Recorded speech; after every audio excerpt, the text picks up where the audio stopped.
Topic शुरू करते हैं न्यायिक सक्रियता या जुडिशियल एक्टिविज्म। देखो, हम लोगों ने पिछली क्लास में जुडिशियल रिव्यू देखा, न्यायिक समीक्षा देखी, और न्यायिक समीक्षा को हम लोगों ने ये समझा कि कहां से आई, कैसे इवॉल्व हुई, और फिर यह भी देखा कि भारतीय संविधान में न्यायिक समीक्षा की क्या अवधारणा है, क्या कॉन्सेप्ट है। इसके बाद आज हम न्यायिक सक्रियता को देखेंगे। तो सबसे पहले आप हेडिंग डाल लीजिए, न्यायिक सक्रियता या जुडिशियल एक्टिविज्म।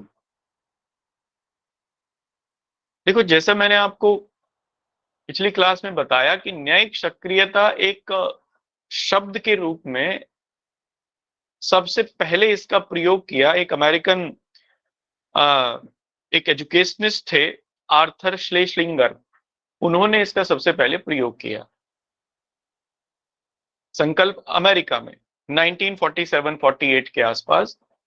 लेकिन अभी तक ये वहां पर एक संकल्पना के रूप में नहीं आई थी। उन्होंने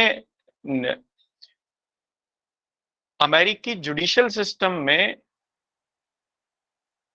सिस्टम का प्रोएक्टिवली होकर, जब वो प्रोएक्टिव होके विधायिका और कार्यपालिका के कामों में हस्तक्षेप करता है, इस संकल्पना को उन्होंने न्यायिक सक्रियता कहा। क्योंकि अमेरिका में ड्यू प्रोसेस ऑफ लॉ है, हमने पहले ही देख चुके हैं सब। ड्यू प्रोसेस ऑफ लॉ है तो वहां पर न्यायपालिका के पास इस प्रकार की शक्तियां हैं कि वो कर सकते हैं विधि की सम्यक प्रक्रिया के अंतर्गत। भारत में हमारे संविधान में न्यायिक समीक्षा की संकल्पना को रखा गया, शुरुआत से ही लिखित रूप में दिया गया, और न्यायपालिका लगातार न्यायिक समीक्षा करती भी रही है। लेकिन 1970-80 के दशक में एक नई संकल्पना जुड़ी, और अगर इस संकल्पना को हम लोग सबसे पहले देखें तो एसपी गुप्ता बनाम भारत संघ के मामले में, एसपी गुप्ता बनाम भारत का राष्ट्रपति AIR, वो एक मामला था 1982 का है ये। इसमें सर्वोच्च न्यायालय ने यह साफ किया कि न्यायिक प्रक्रिया भारत में यद्यपि ऐसी है कि जो व्यक्ति उसके पास जाएगा उसी को न्याय प्राप्त होगा। अगर आपको न्याय प्राप्त करना है तो आपको न्यायालय के पास जाना पड़ेगा, न्यायपालिका के सामने जाना पड़ेगा। लेकिन यदि किसी व्यक्ति की सामाजिक आर्थिक स्थिति ऐसी नहीं है कि वो न्यायालय के पास न जा सके, तब न्यायालय अप्रत्यक्ष रूप से भी इस बात का संज्ञान ले सकता है और न्याय की अवधारणा को लागू कर सकता है। ये कंप्लीट जस्टिस की जो थ्योरी है आर्टिकल 142 में, उसके अंतर्गत आता है। एसपी गुप्ता वाले मामले में सर्वोच्च न्यायालय ने यह कहा। लेकिन कोर्ट इस प्रकार की कार्यवाही तभी कर सकता है जबकि कोई मामला जनहित का हो, जिसमें पब्लिक को इन्वॉल्व किया गया हो, जनहित से संबंधित मामला हो। यहां से एक नए ट्रेंड की शुरुआत हुई, और नए ट्रेंड में बाद में 1984 में जस्टिस भगवती, TN भगवती की लीडरशिप में, और जस्टिस कृष्ण स्वामी अय्यर ने ये मामले को सबसे पहले देखा। बंधुआ मुक्ति मोर्चा वाले मामले में, बंधुआ मुक्ति मोर्चा बनाम भारत संघ 1984, इसमें बिहार में कि हरियाणा के फरीदाबाद जिले में फरीदाबाद में खाने थी, पत्थर की खाने थी, तो उनमें अमानवीय स्थितियों में लोग काम कर रहे थे। तो कुछ लोगों ने जाके वहां पर सर्वे किया, और सर्वे करने के बाद एक रिपोर्ट छपी, एक एप्लीकेशन के माध्यम से भी सर्वोच्च न्यायालय को इस बात की सूचना दी गई।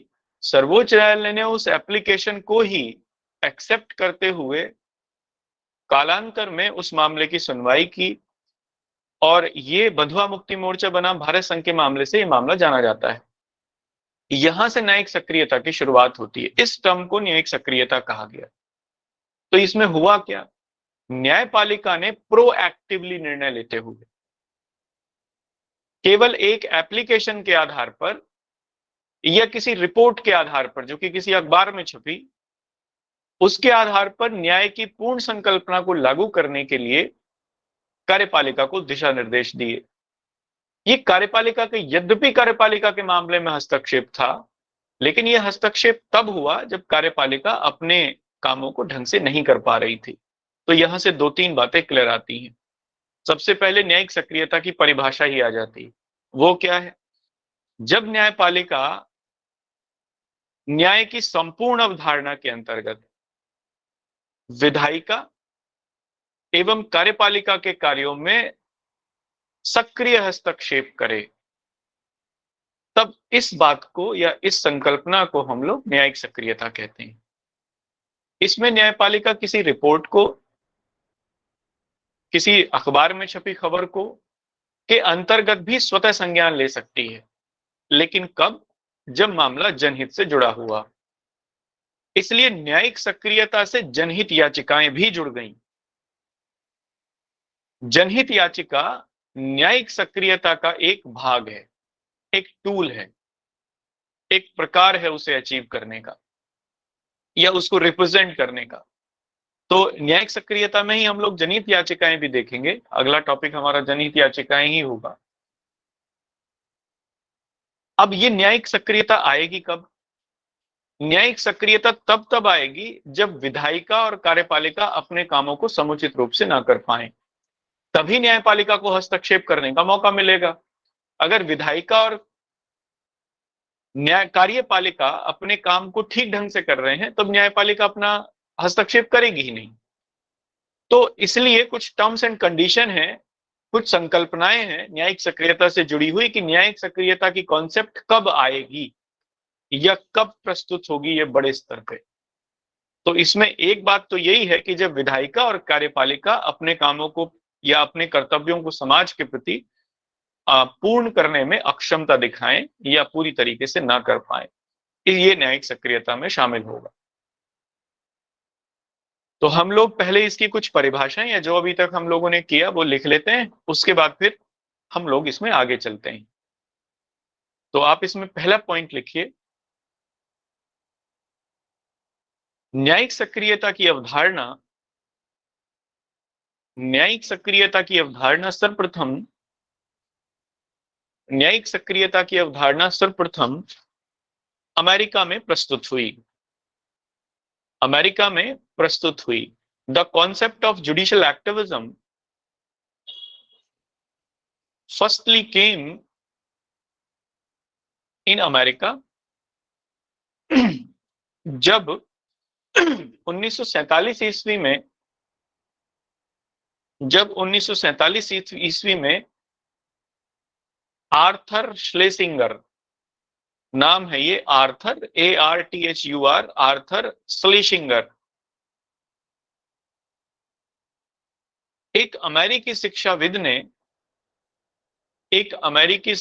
ने इसका सर्वप्रथम प्रयोग किया। When an American educationist Arthur Schlesinger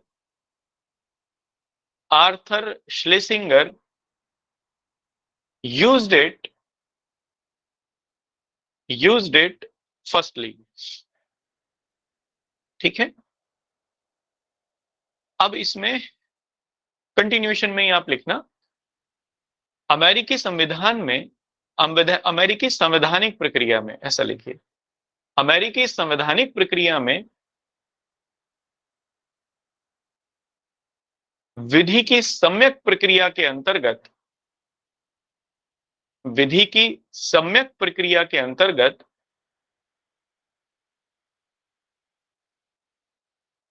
न्यायिक सक्रियता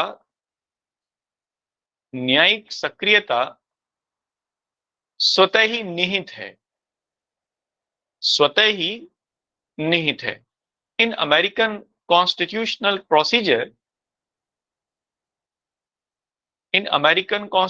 procedure under due process of law,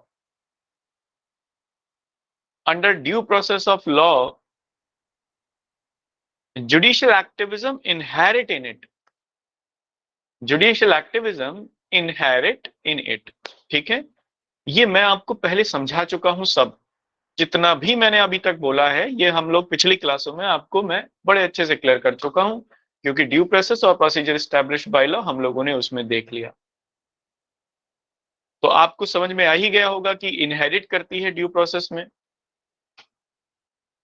लेकिन भारत में प्रोसीजर एस्टैब्लिश बाय लॉ है।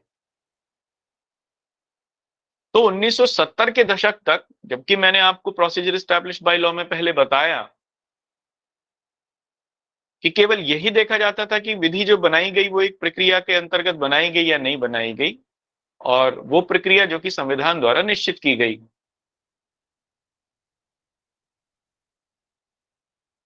इसके अलावा और कुछ नहीं देखा जाता था और जनरली विधि की व्याख्या कर दी जाती थी। लेकिन 1970 के दशक के बाद से कुछ चीजें बदली। अब ये देखा जाने लगा कि विधि की जो प्रक्रिया थी, विधि द्वारा जो स्थापित प्रक्रिया थी, वो तर्कपूर्ण थी या नहीं थी, रेशनल थी या नहीं थी। अब चूंकि रेशनल थी तो फिर इसका मतलब वो सब्सटेंटिव में कन्वर्ट हो गई, यानी विधि की तर्कपूर्ण प्रक्रिया को प्रयोग किया जाने लगा 1970 के दशक से। अब जब विधि निर्माण के पीछे तर्क आ गया तो ये उचित हो गया, उचित प्रक्रिया हो गई। राइट प्रोसीजर एस्टैब्लिश या due procedure establish bye law, या इसको सब्सटेंटिव कहिए, सबसे बेहतर वर्ड है substantive procedure establish by law में कन्वर्ट हो गई।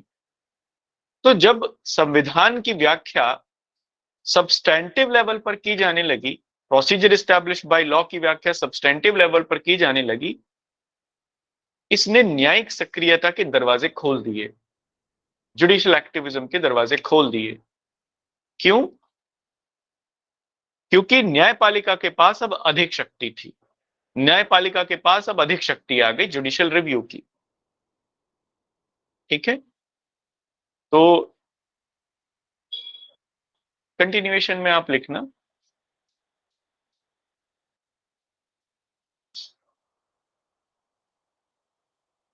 उन्नीस सौ सत्तर के दशक के इसमें अगले अगले पॉइंट से लिखना, अगले पैराग्राफ से लिखना।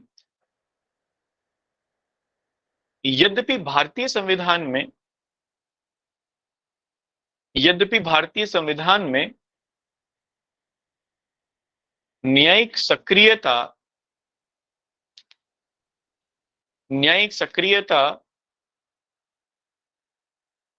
को सुनिश्चित नहीं किया गया है, न्यायिक सक्रियता को सुनिश्चित नहीं किया गया है। Although in Indian constitution judicial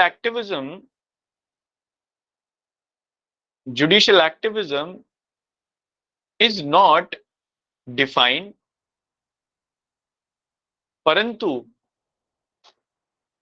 परंतु 1970 के दशक के पश्चात 1970 के दशक के पश्चात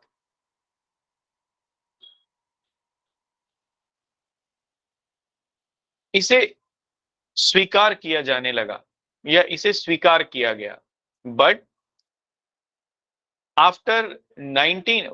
in 1970s it was accepted,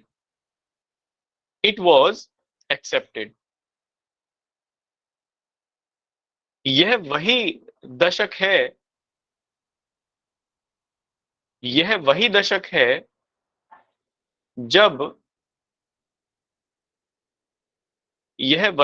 है जब विधि द्वारा स्थापित प्रक्रिया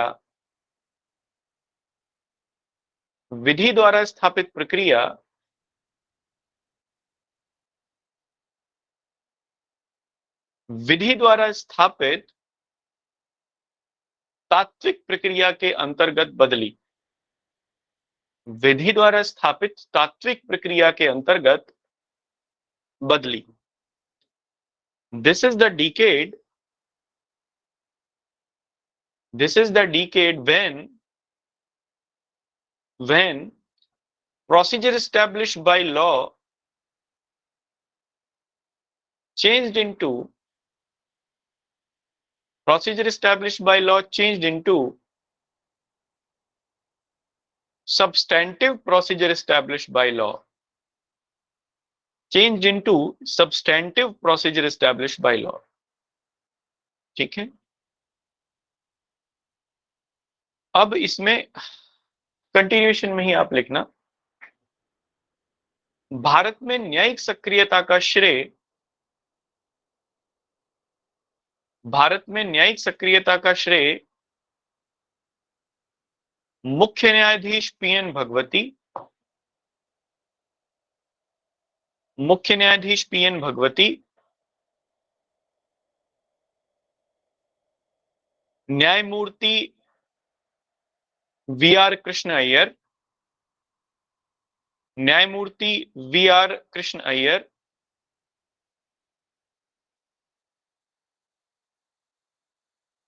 आदि को दिया जाता है, आदि को दिया जाता है। In India judicial activism, in India judicial activism was promoted under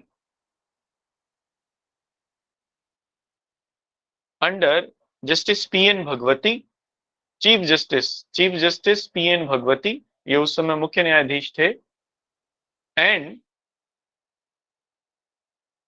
justice Krishna स्वामी अय्यर, कृष्ण स्वामी अय्यर या कृष्ण अय्यर भी नाम है इनका, जस्टिस कृष्ण अय्यर या कृष्ण स्वामी अय्यर, जो दोनों को आप चाहें तो।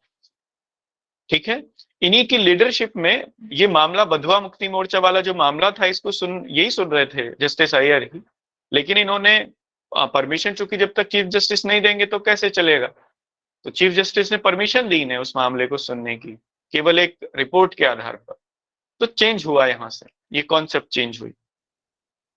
ठीक है, अब इसमें आप अगले पॉइंट से लिखेंगे, पहले मुझे आप ये बताइए, यहां तक एक कॉन्सेप्ट पूरी हो गई, अब आगे हम लोग ये देखेंगे वो कौन सा मामला था जहां से ये चीज आई, और फिर उसके बाद न्यायिक सक्रियता का अर्थ समझेंगे, the meaning of judicial activism, और फिर आगे चलेंगे। पहले मुझे ये बताओ, यहां तक की बात किसको समझ में नहीं आई?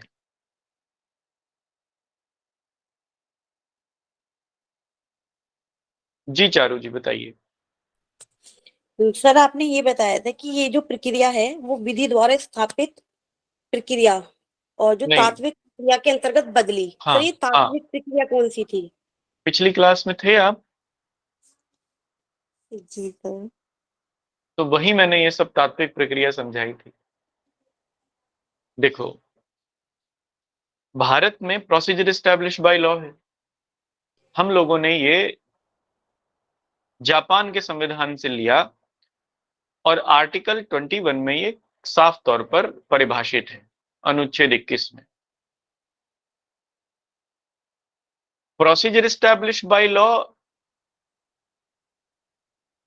ये बताता है कि मान लीजिए विधि जब कोई बनाई जा रही है या विधि का निर्माण हुआ, तो वो संविधान के अंतर्गत जो प्रक्रिया विधि निर्माण की बताई गई, अगर उस प्रक्रिया का पालन किया गया है विधि निर्माण करने में और बाद में उसे लागू करने में, तो इसका मतलब यह है कि वो विधि द्वारा स्थापित प्रक्रिया के अंतर्गत वो चीज शामिल हो गई, वो चीज आ गई, इसी को हम लोग विधि द्वारा स्थापित प्रक्रिया कहेंगे। 1970 के दशक तक यही चीज चलती रही, ये ट्रेडिशनल उसकी व्याख्या थी विधि द्वारा स्थापित प्रक्रिया की। लेकिन 1970 के दशक में एक इसमें बदलाव आया, क्योंकि रूल ऑफ लॉ में या विधि के शासन में विधि का तर्कपूर्ण होना आवश्यक है। विधि तर्कपूर्ण कब होगी? तो विधि तर्कपूर्ण तब होगी जब विधि की तर्कपूर्ण प्रक्रिया के अंतर्गत ही वो बनी हो। इसका मतलब विधि की जो विधि बनाने की जो प्रक्रिया है वो भी तर्कपूर्ण होनी चाहिए। अगर कहीं पर रूल ऑफ लॉ है तो ये बात इनहेरिट करती है कि प्रोसीजर एस्टैब्लिश्ड बाय लॉ भी rational procedure established by law हो। विधि द्वारा स्थापित प्रक्रिया भी तर्कपूर्ण हो। और अगर विधि द्वारा स्थापित प्रक्रिया तर्कपूर्ण है, if there is rational procedure established by law, इस rational procedure established by law को ही हम, इसका दूसरा नाम है substantive procedure established by law, या विधि द्वारा स्थापित तात्विक प्रक्रिया उसे हिंदी में कहते हैं। इसमें और उसमें क्या अंतर है? विधि द्वारा स्थापित प्रक्रिया में और इसमें, जहां विधि द्वारा स्थापित प्रक्रिया किसी विधि की तर्कपूर्णता का परीक्षण नहीं करती, केवल यह देखती है कि विधि बन गई, जो प्रक्रिया निर्धारित थी उस प्रक्रिया का पालन कर लिया गया, दैट्स इट। विधि द्वारा स्थापित प्रक्रिया की संकल्पना पूरी हो गई। लेकिन substantive procedure established by law यह भी देखता है कि जो विधि की प्रक्रिया सुनिश्चित की गई, क्या वो तर्कपूर्ण थी, क्या वो रेशनल थी, क्योंकि विधि तभी रेशनल होगी। इसलिए जब विधि की प्रक्रिया को में तर्क शामिल हो जाए तो जो विधि द्वारा स्थापित प्रक्रिया की उत्पत्ति होती है उसी को हम लोग substantive procedure established by law कहते हैं। ठीक है, तो दोनों में ये अंतर है, दोनों में तर्क का अंतर है। एक में रेशनैलिटी आ जाएगी, एक में रेशनैलिटी का होना आवश्यक नहीं है। ठीक है, जी। अब जब विधि द्वारा स्थापित प्रक्रिया में तर्क आ गया, इसका मतलब न्यायपालिका का हस्तक्षेप बढ़ गया, क्योंकि अब न्यायपालिका केवल ये नहीं देखेगी कि जो विधि बताई गई थी उसका पालन हुआ, बल्कि ये भी देखेगी कि तर्कपूर्ण पालन हुआ, रेशनल आधार पर उस विधि का पालन, उस विधि की प्रक्रिया का पालन सुनिश्चित किया गया। तो हस्तक्षेप बढ़ गया न्यायपालिका का, क्योंकि ये कौन देखेगा? ये न्यायपालिका देखेगी। इसीलिए जुडिशियल रिव्यू का स्कोप वास्ट हो गया। जहां पहले वो केवल कुछ मामलों तक सीमित था, अब वो वास्ट हो गया। अब चूंकि जुडिशियल रिव्यू वास्ट हो गया तो इसी ने जुडिशियल एक्टिविज्म का रास्ता खोल दिया। Vast judicial activism, vast judicial review के अंतर्गत ही जुडिशियल एक्टिविज्म आता है। इसको आप ऐसे समझ सकते हैं कि जुडिशियल रिव्यू एक बड़ा गोला है और उस बड़े गोले में छोटा गोला है जुडिशियल एक्टिविज्म, गोले में गोला है। और जुडिशियल एक्टिविज्म में भी एक छोटा गोला है PIL, पब्लिक इंटरेस्ट लिटिगेशन, जनहित याचिकाएं। पिछली क्लास में हम लोगों ने जुडिशियल रिव्यू पढ़ा, इसीलिए बड़ा गोला पढ़ा, बड़े अच्छे से पढ़ा, वो कहां से आया। इस क्लास में हम लोग जुडिशियल एक्टिविज्म को देख रहे हैं, यानी उसके अंदर छोटे गोले को देख रहे हैं। अगली क्लास में हम PIL को देखेंगे, जो उससे भी छोटा गोला है। ठीक है, बाकी लोगों को क्लियर है?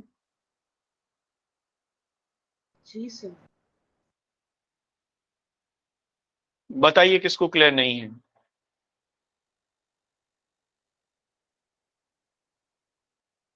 चलिए अगले पॉइंट से देखते हैं, हम अगली बात देखते हैं। देखो, हम लोगों को ये पता है कि आर्टिकल 32 में सुप्रीम कोर्ट और आर्टिकल 226 के अंतर्गत हाई कोर्ट में अगर किसी व्यक्ति के मौलिक अधिकारों का हनन होता है तो वो जा सकता है।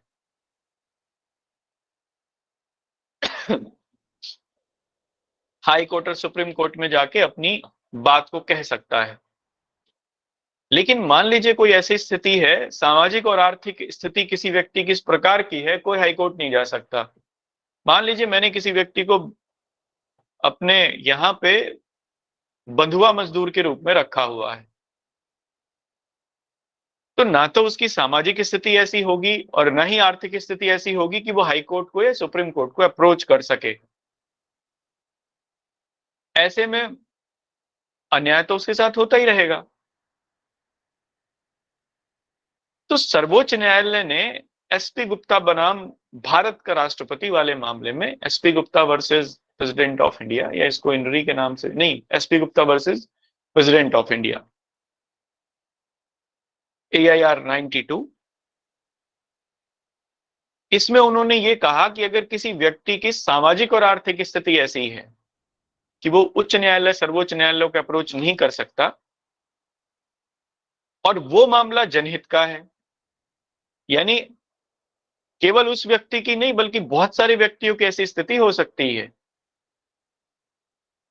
तब न्यायपालिका किसी अप्रत्यक्ष माध्यम से भी, अगर न्यायपालिका को अप्रोच किया गया है न्याय दिलाने के लिए उस व्यक्ति को या उस समूह को, तो न्यायपालिका उसे एक्सेप्ट करेगी, स्वीकार करेगी और उसमें राहत देगी। और ये बात आर्टिकल 142 से साफ तौर पर शक्ति प्रदान करती है न्यायपालिका को, न केवल 42 से बल्कि 32, 226 दोनों से, उनसे भी करेगी, क्योंकि मौलिक अधिकारों के संरक्षक हैं। उसमें ये तो कहीं बताया ही नहीं गया कि वो व्यक्ति ही पहुंचे उसके पास में, मौलिक अधिकारों के संरक्षण की बात कही गई है। तो इस वाले वाद में न्यायपालिका ने क्या किया, अपना दायरा चेंज कर दिया और प्रोएक्टिवली वो आगे उसने बढ़ के अपने दायरे से न्याय के लिए कार्य करने की शुरुआत की। चूंकि उसने अपना दायरा क्रॉस किया और दायरा क्रॉस करके हस्तक्षेप किया विधायिका या कार्यपालिका के कामों में, इसी को हम लोग न्यायिक सक्रियता कहने लगे। तो न्यायिक सक्रियता की जो संकल्पना है वो 70 के दशक के आसपास आई, और इस मामले में सर्वोच्च न्यायालय की संवैधानिक पीठ ने इस बात को एक्सेप्ट भी कर लिया। ठीक है, तो आप इसमें अगले पॉइंट में लिखिए, अगले अगले पैराग्राफ से लिखना।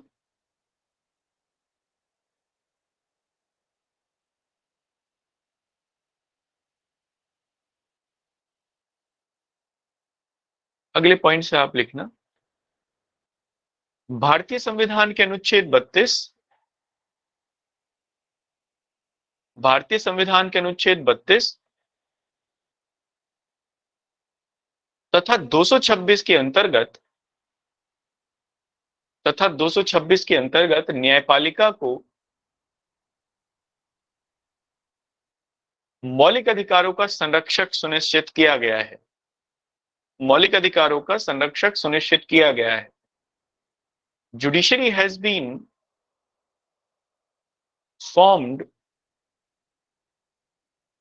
ये declared, judiciary has been declared the guardian of fundamental rights, the guardian of fundamental rights under article 226, under article 226 and article 32 and article 32। SP Gupta बनाम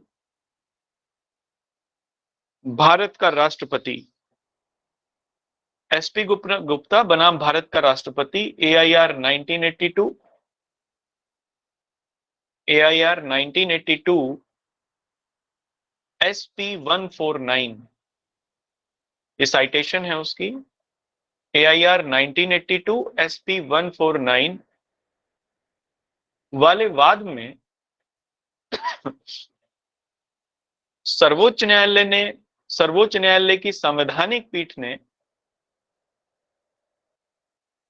सर्वोच्च न्यायालय की संवैधानिक पीठ ने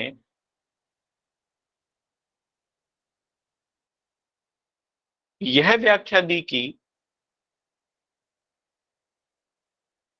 यह व्याख्या दी कि जनता का कोई भी व्यक्ति,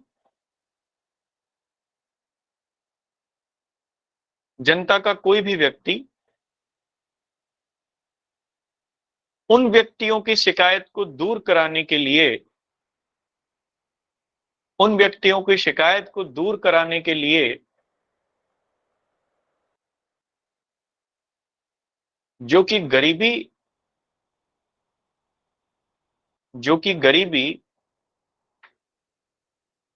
एवं लाचारी के कारण असमर्थ हैं मौलिक अधिकारों के संरक्षण के लिए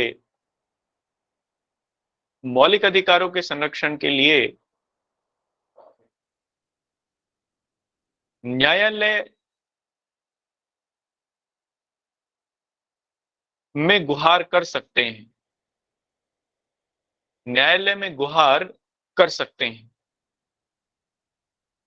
ठीक है, अंग्रेजी में लिखिए इसे। In the matter of SP Gupta versus president of India,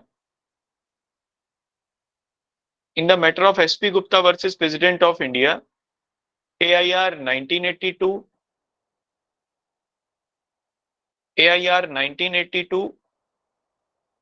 SP 149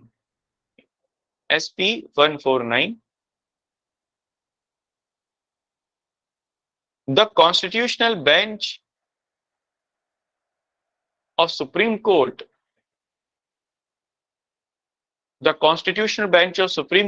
defined that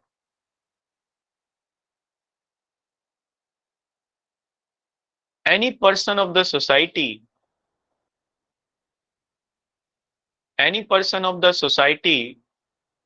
could approach the judiciary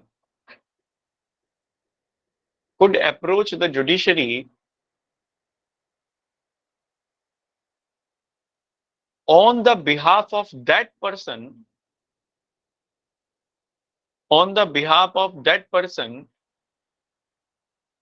or group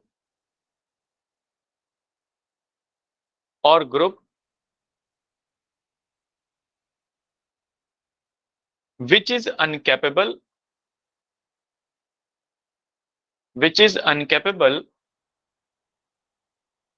due to poverty or other reason to approach the Supreme Court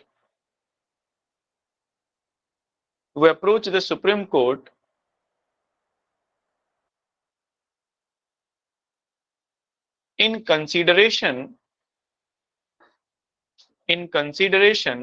the violation of fundamental right.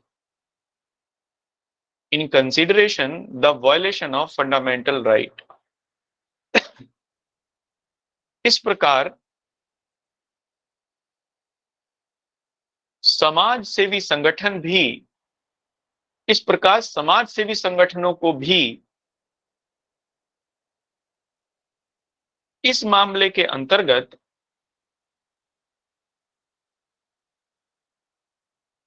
न्यायालय के समक्ष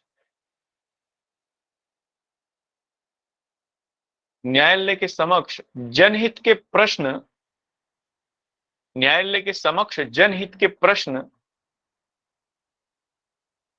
उठाने का अधिकार प्राप्त हुआ।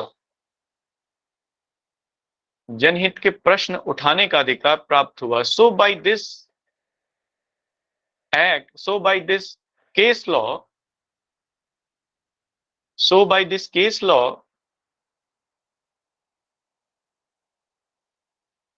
social organizations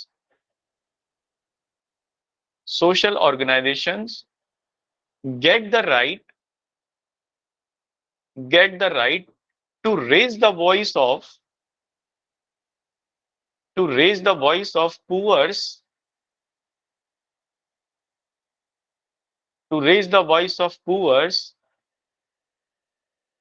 to prevail the concept of justice in society.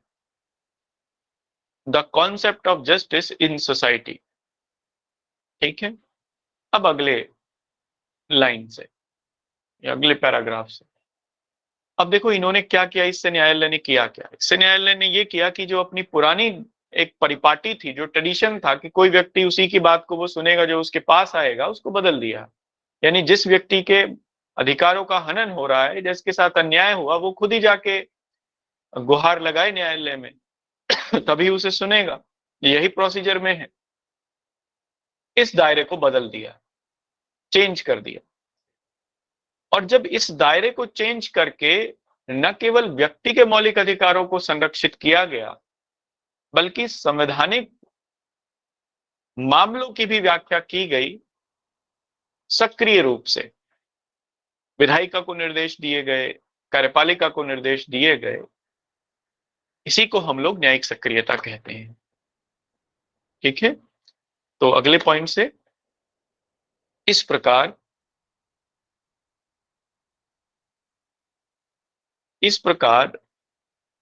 न्यायपालिका ने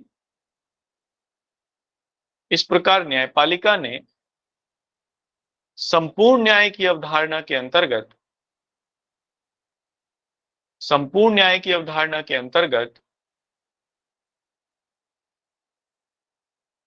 अपने पारंपरिक दायरे से बाहर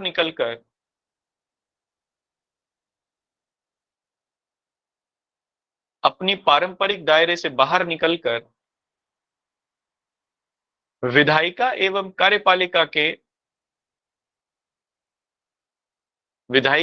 कार्यपालिका के कर्तव्यों में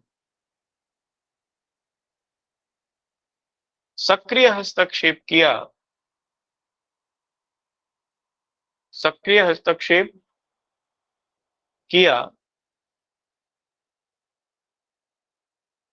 इस प्रकार यही संकल्पना न्यायिक सक्रियता कहलाई। And so judiciary intervene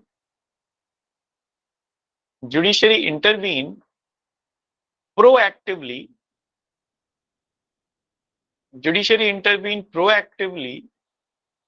in the matters of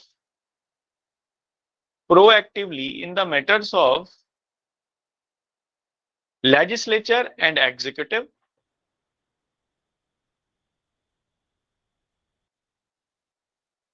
for the sake of complete justice,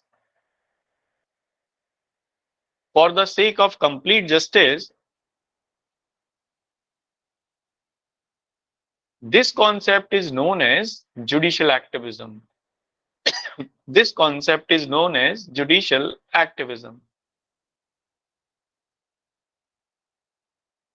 ठीक है,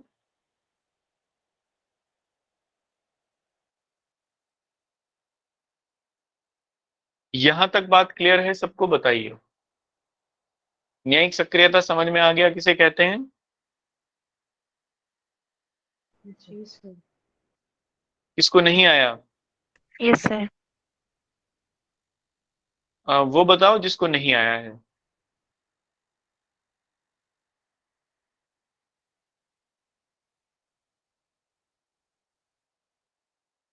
पूछ लेना, घबराना मत आप अगर किसी को नहीं आया है तो, क्योंकि देखो यहाँ से इस बार भी यूपीएससी में क्वेश्चन आया और वही था जिसकी चर्चा मैं कर रहा था क्लास में, न्यायिक सक्रियता से संबंधित एनवायरमेंट वाला। इसमें देखेंगे इसे, अभी एनवायरमेंट वाले को आगे आएगा, ये केस लॉस भी देखेंगे वो। तो यही सब उसमें लिखना था, पहले विद केस लॉ लिखना था, तो आगे केस लॉ दे देंगे अब। तो वो पूरा क्वेश्चन बन गया, पहला सवाल ही ये था, न्यायिक सक्रियता और न्यायिक पुनर्विलोकन से। इसीलिए मैं आप लोगों को कह रहा हूं, इसीलिए मैंने ये टॉपिक सबसे पहले भी उठाया। यहाँ से सवाल जरूर आता है और आता भी यही है, इसके अलावा कुछ और भी नहीं आता। तो बस आपको इसी को बार बार तैयार कर लेना है, विद केस लॉ तैयार कर लेना है। मैं समझता हूँ यहीं से काम हो जाएगा, कोई परेशानी है ही नहीं, कोई दिक्कत होगी नहीं। ठीक है, तो अब आप इसमें अगले पॉइंट से एक परिभाषा और लिख लीजिए। मैं इसमें एक बुक की परिभाषा है, वो मुझे वो बहुत बढ़िया लगी। ब्लैक्स लॉ डिक्शनरी नाम से लॉ की डिक्शनरी है, ब्लेक्स की है वो, ब्लेक्स लॉ डिक्शनरी। उसमें इसकी परिभाषा मुझे सबसे अच्छी लगी। वैसे तो मेरे ताऊजी की बुक में भी उसकी परिभाषा है, वो भी बहुत अच्छी है, लेकिन वो भी मैं आपको लिखवा दूंगा। बहुत अच्छी परिभाषा है वो भी, बस उसको थोड़ा सा समझने के लिए आपको दिमाग लगाना पड़ेगा। ब्लेक्स की जो है वो बड़ी आसान है, तो हम लोग दोनों कर लेंगे। न्यायिक सक्रियता की परिभाषा हम लोग ये भी लिख लेंगे। तो आप अब अगले पॉइंट से लिखना।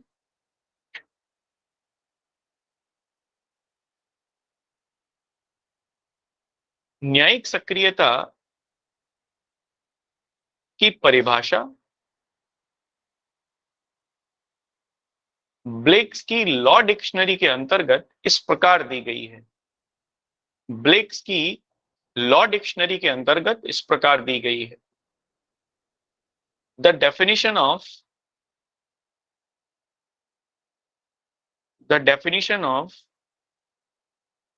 judicial activism under the definition of Blake's dictionary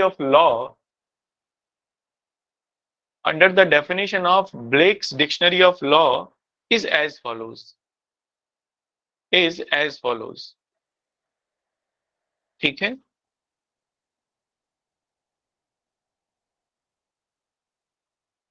लिखिए इसे, इन्वर्टेड कॉमास में लिखना। न्यायिक सक्रियता एक वह अवधारणा है, न्यायिक सक्रियता एक वह अवधारणा है, judicial activism is a concept, या इज दैट कॉन्सेप्ट, वह अवधारणा है जिसमें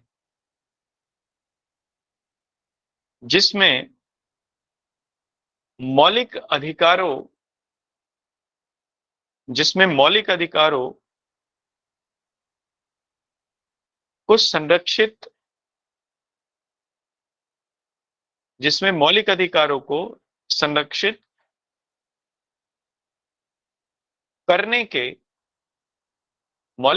को संरक्षित करने के पूर्व के नियम एवं परिपाटियों में सकारात्मक रूप से बदलाव किया जाता है।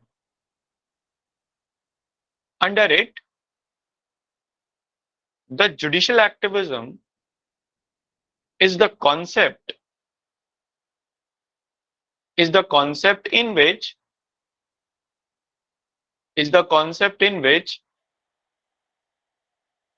the tradition and rules to protect fundamental rights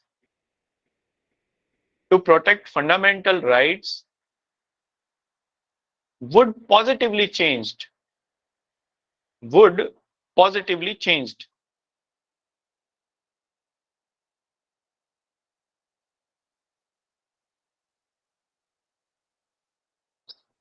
तब भी, कंटिन्यूशन में ही, तब भी जबकि संवैधानिक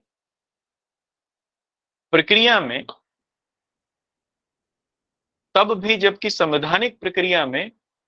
इस प्रकार के बदलाव का उल्लेख न किया गया हो,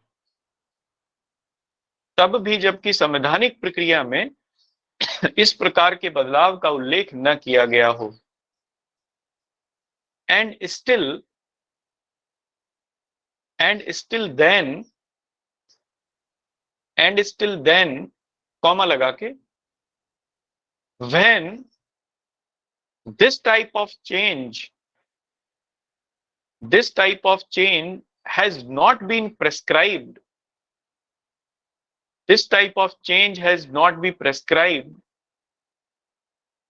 in the constitutional procedure,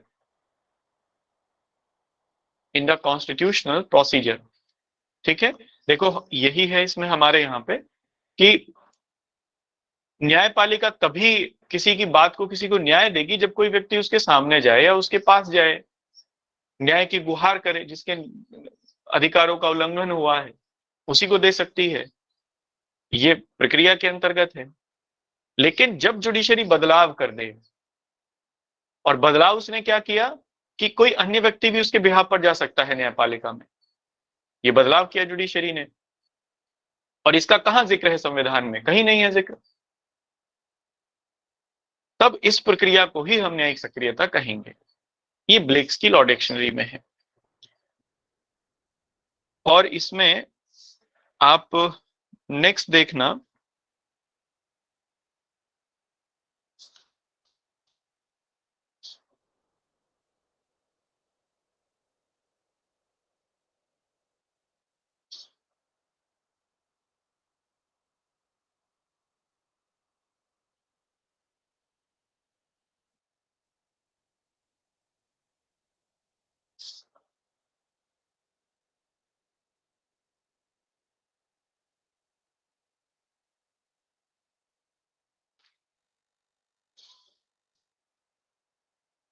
जो ताऊजी वाली बुक का है मैं उसको आपको लिखवा देता हूं। आप इसमें बुक का नाम भी मेंशन करिए और आगे इसमें लिखना। बुक का नाम आप लिखिए BN शुक्ला इन द, इसमें ऐसा लिखिए,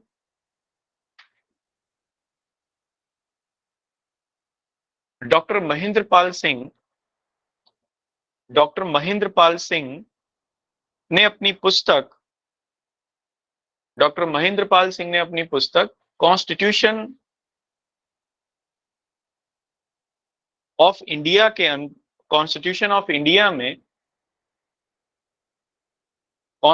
ऑफ इंडिया में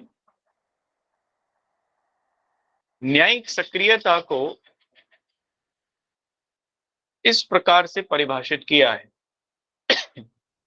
न्यायिक सक्रियता को इस प्रकार से परिभाषित किया है। Doctor MP Singh in his book constitution of India, देखो ये है, in his book constitution of India, ये पेज नंबर भी है 6 से 51 पे मिलेगा। ये पेज नंबर 6 से 51 पे है। ये कॉन्स्टिट्यूशन ऑफ इंडिया मैंने इसमें ढूंढा था, ये लाल पीला करके बड़े अच्छे से। Constitution of India defined judicial activism as follows.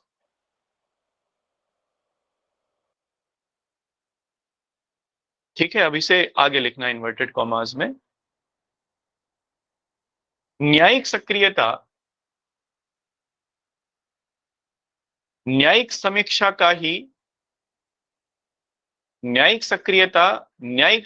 का ही वह रूप है या वह प्रकार है जिसमें न्यायाधीश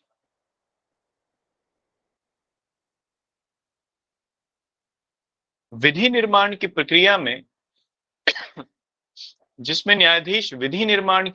में सक्रिय हस्तक्षेप करते हैं।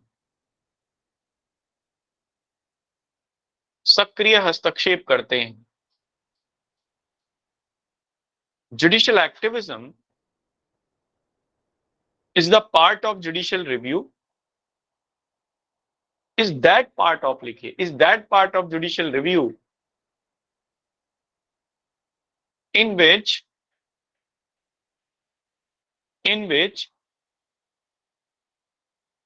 judiciary proactively intervene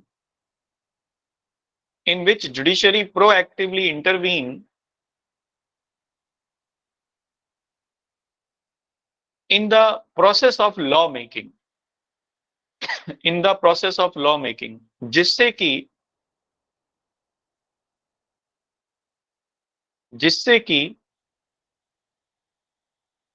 न केवल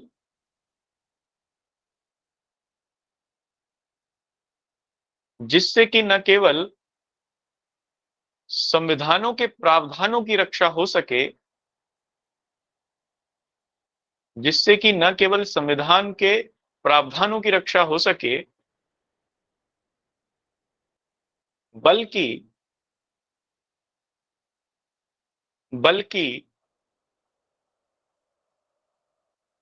न्याय की संकल्पना भी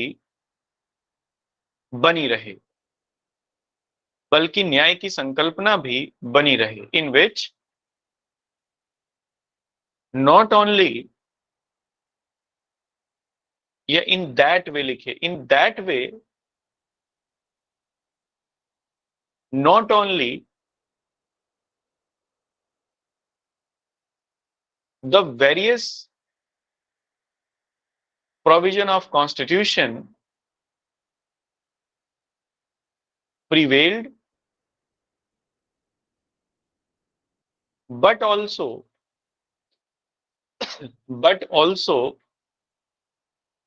the concept of complete justice,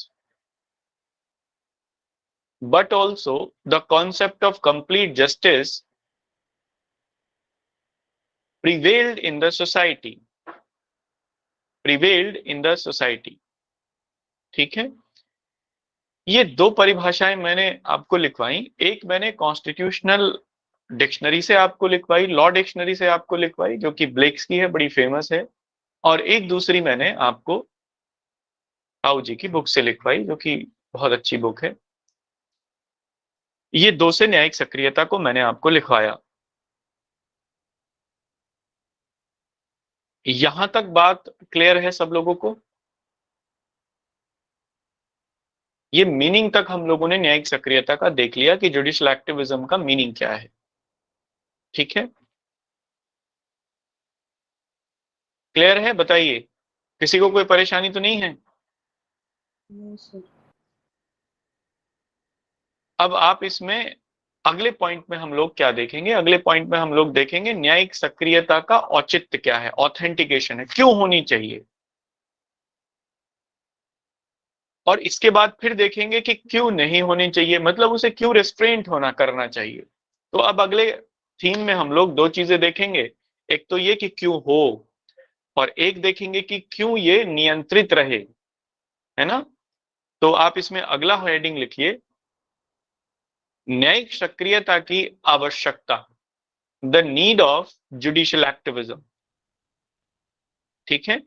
लेकिन यहां तक रखते हैं, और इसे हम लोग नेक्स्ट क्लास में करेंगे, कल करेंगे आगे इससे। जी, कोई